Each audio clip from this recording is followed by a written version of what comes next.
போன சீரீஸில் HTML பற்றி ஃபுல்லாக பார்த்தோம். அந்த சீரீஸை பார்க்காதவங்க டிஸ்கிரிப்ஷனில் லிங்க் கொடுக்குறேன், அதை கிளிக் பண்ணி பார்த்துட்டு அதுக்கப்புறம் CSS கற்றுக்குவாங்க. இப்போ இந்த சீரீஸ் ஃபுல்லாமே நம்ம CSS பற்றி பார்க்க போகிறோம். CSS அப்படின்னா கேஸ்கேடிங் ஸ்டைல் ஷீட் அப்படின்னு அர்த்தம். இது சிம்பிளாக சொல்லணும்னா இது ஒரு டிசைன் கொடுக்குற லாங்குவேஜ் அப்படின்னு கூட சொல்லலாம். இதோட வேலை என்னன்னா ஒரு வெப்சைட்டில் கலர், ஃபாண்ட், சைஸ் இது மாதிரியான விஷயங்களை கண்ட்ரோல் பண்ணுறதுக்கு யூஸ் பண்ணுறது தான் CSS.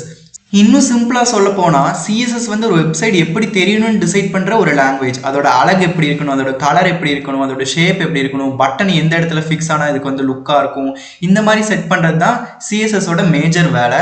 இப்போ இதோட ரியல் டைம் எக்ஸாம்பிளை வச்சு பார்க்கலாம், உங்களுக்கு ஈஸியாக புரியும். அதுக்கு நான் எடுத்துக்க போகிற வெப்சைட் வந்து பார்த்தீங்கன்னா Amazon வெப்சைட். அதை வச்சு எக்ஸ்பிளைன் பண்ணுறேன், உங்களுக்கு ஈஸியாக புரியும்.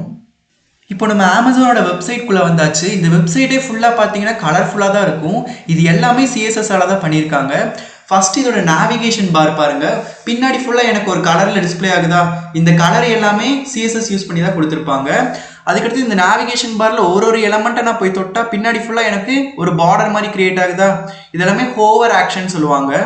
ஹோவர் ஆக்ஷன் யூஸ் பண்ணி இதை நான் கிளிக் பண்ண போகும்போது எனக்கு பின்னாடி வந்து பார்டர் கிரியேட் பண்ண அப்படின்னு சொல்கிறோம். ஹோவர் HOVER, ஹோவர் ஒரு இது மேலே கொண்டு போகும்போது எனக்கு என்ன ஆக்ஷன் நடக்கணும் அப்படிங்கிறது. அடுத்தது இங்கே ஒரு இமேஜ் கொடுத்துருக்காங்க, இந்த இமேஜ் வந்து இங்கே இந்த பொசிஷனில் டிஸ்பிளே ஆகணும், இது வந்து ரைட் அலைன்மெண்ட்டாக தான் இருக்கணும் அப்படின்னு சொல்கிறது எல்லாமே CSS தான். இப்போ இது எல்லாமே மட்டும் ஒரு லேஅவுட்டில் கொடுத்துருக்காங்களா, இது எல்லாமே லேஅவுட் ப்ராப்பர்ட்டி யூஸ் பண்ணி கொடுக்கறது. அடுத்தது இந்த ஃபாண்ட் சைஸ்க்கும் இந்த ஃபாண்ட் சைஸ்க்கும் நிறையவே டிஃப்ரெண்ட் இருக்குது. இதெல்லாமே ஃபாண்ட் சைஸ் அப்படிங்கிற ப்ராப்பர்ட்டி யூஸ் பண்ணி பண்ணுறாங்க. அதுக்கடுத்து இந்த பட்டன் மேலே கொண்டு போகும்போது எனக்கு ஜூம் இன் ஆகுதா, இதெல்லாமே CSS யூஸ் பண்ணி தான் பண்ணுறாங்க. அதுக்கடுத்து இந்த பட்டன் என்ன கலரில் இருக்கணும், இதுக்குள்ளே இருக்கிறது என்ன ஃபாண்ட்டில் இருக்கணும், என்ன சைஸில் இருக்கணும், இதெல்லாமே CSS யூஸ் பண்ணி தான் பண்ணுறாங்க. அதுக்கடுத்தது பார்த்தீங்கன்னா இந்த இடத்துல 0% அப்படிங்கிறது வந்து ஒரு லேஅவுட்டில் இருக்குது. இந்த மாதிரி லேஅவுட்டாக கொடுக்கறது எல்லாமே CSS யூஸ் பண்ணி தான் பண்ணுறோம். அதுக்கடுத்தது இந்த பட்டன்ஸோட கலர், Amazon பஜாருங்கிறது மட்டும் ஒரு மாதிரி பிளிங்க் ஆகி வருதா, இதெல்லாமே CSS யூஸ் பண்ணி தான் பண்ணுவோம். CSS வச்சு அவ்வளோதான் பண்ண முடியுமான்னு கேட்டால் கிடையாது. நம்ம CSS வச்சு அனிமேஷன், 3D எஃபெக்ட் இந்த மாதிரிலாம் கூட பண்ணலாம். இப்போ W3 ஸ்கூலுக்கு வந்திருக்கேன். இதில் பார்த்தீங்கன்னா ஷேடோ எஃபெக்ட்ஸ்லாம் பண்ணலாம் CSS வச்சு.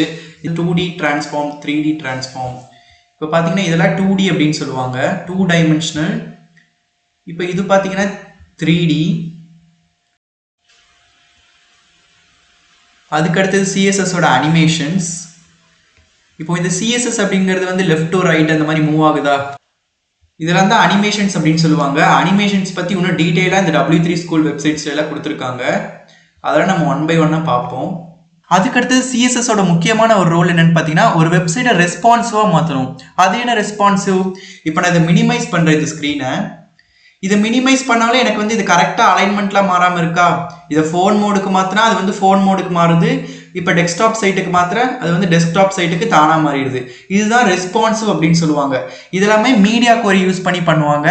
அதெல்லாமே அட்வான்ஸ் லெவலில் நீங்கள் CSS கற்றுக்கும் போது கற்றுக்குவீங்க. இப்போ இந்த டியூட்டோரியல்ஸ் வந்து பிகினர்ஸ்க்கு மட்டும்தான். நம்மளே ஒரு அட்வான்ஸ் டியூட்டோரியல்ஸ் போடுவோம், அதில் வந்து மீடியா கோரி பற்றி நல்லா டீட்டெயிலாக எக்ஸ்பிளைன் பண்ணுறேன். இப்போ வந்து CSSோட சின்டாக்ஸ் பற்றி பார்க்கலாம். இதுதான் CSSோட பேசிக் சின்டாக்ஸ்.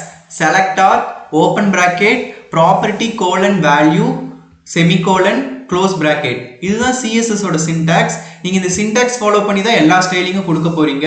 இப்போ செலக்டார் அப்படிங்கிறது என்னன்னு பார்க்கலாம். இப்போ HTML டேக்ல H அப்படிங்கிற டேக்குள்ள நீங்கள் ஏதாச்சும் ஒன்று கொடுக்குறீங்க அப்படின்னா அதுக்கு மட்டும் கலர் கொடுக்கணும் அப்படின்னா அதுதான் செலக்டார். அந்த H1 அப்படிங்கிற டேக்கை செலக்ட் பண்ணி நீங்கள் கலர் கொடுப்பீங்க இல்லையா, அதுதான் செலக்டார். ப்ராப்பர்ட்டி அப்படிங்கிறது ஒன்றும் கிடையாது. இப்போ நீங்கள் கலர் கொடுக்குறீங்கன்னா அந்த கலர் அப்படிங்கிறது ஒரு ப்ராப்பர்ட்டி, சைஸ் கொடுக்குறீங்கன்னா அந்த சைஸ் அப்படிங்கிறது ஒரு ப்ராப்பர்ட்டி, இதெல்லாம் தான் ப்ராப்பர்ட்டி. வேல்யூ, இப்போ கலர் கொடுக்குறீங்கன்னா அது என்ன கலர் அப்படின்னு சொல்லுவோம்னா, ரெட்னா ரெட், ப்ளூனா ப்ளூ, அதெல்லாம் தான் அதோட வேல்யூஸ். இப்போ சைஸ் கொடுக்குறீங்கன்னா 5 பிக்சலா 10 பிக்சலா இதெல்லாம் கொடுக்குறீங்களா, அதுதான் வந்து அதோட வேல்யூ. இப்போ நம்ம அந்த VS கோடில் போட்டு பார்க்கலாம். ஃபர்ஸ்ட் வந்து பார்த்தீங்கன்னா டேகை டிஃபைன் பண்ணும், H1 டேக். இதுக்குள்ள சும்மா CSS அப்படின்னு கொடுத்துக்கிறேன் இப்போதைக்கு. அதுக்கடுத்தது பார்த்தீங்கன்னா H1 இதுதான் செலக்டர். இப்போ நம்ம வந்து இன்டர்னல் ஸ்டைலிங் கொடுக்கலாம். Style, close bracket. இப்போ வந்து அந்த செலக்டரை செலக்ட் பண்ணும். H1 அப்படிங்கிறத செலக்டார், H1 ஓப்பன் பிராக்கெட். அடுத்து என்னது, ப்ராப்பர்ட்டி. ப்ராப்பர்ட்டி அப்படிங்கிறது என்னது, இப்போ நம்ம இதுக்கு கலர் கொடுக்குறோம்னா அந்த கலர் அப்படிங்கிறத ப்ராப்பர்ட்டி. இப்போ நான் இதுக்கு கலர் கொடுக்குறேன், COLOR. LOUR அப்படின்னு கொடுக்கக்கூடாது, அது எரர் காட்டும். கலருக்கு வந்து சிஎஸ்எஸ்ல வந்து COLOR. அடுத்தது வேல்யூ, என்ன வேல்யூ கொடுக்கலாம், ரெட் அப்படின்னு கொடுக்கலாம். இப்போ சேவ் பண்ணிட்டு ஓப்பன் வித் லைவ் சர்வர். இப்போ பார்த்தீங்களா ரெட் கலரில் காட்டுது. ஸோ இதுதான் பேசிக் சின்டாக்ஸ் ஆஃப் CSS.